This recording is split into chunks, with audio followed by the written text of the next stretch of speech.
So guys, the sale is all about the preparation. You gotta be prepared. You gotta know exactly who you're talking to, exactly what problems and challenges they have, and you need to be able to prepare for it. So if you're gonna have a call with them, don't just go and wing it and go in blind.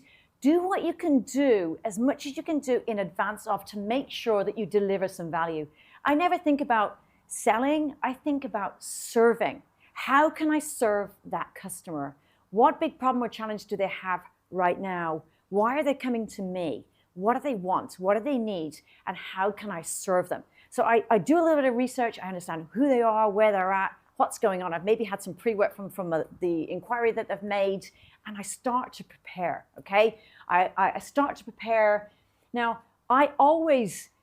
I'm never thinking about the end result of selling them and getting them onto a program or selling them an offer, right? I'm thinking about how can I serve them the most? Become dispassionate about the end result and just focus on serving, and have a format, a formula to the way that you work. So for me, when I'm serving a client, the first thing I want to try to do is to understand exactly where they're at. What pains, what problems do they have right now? What's going on for them?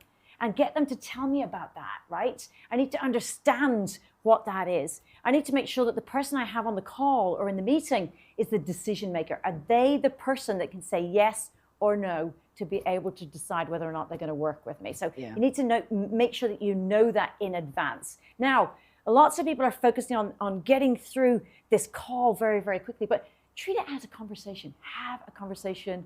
Look at ways that you can serve. Have a look at what big problems and challenges they have right now. How can you help to, manage that, or in that process, let them know that you're the person to help them to solve that, right? It isn't a trick. It isn't, we're trying to, reel them in and get them to sign up if you're not what they need. And I guess something as well I've always said to people when I've been training is, if you can't serve that client, if you can't serve that customer and you can't serve them really well, send them to somebody else that can serve them.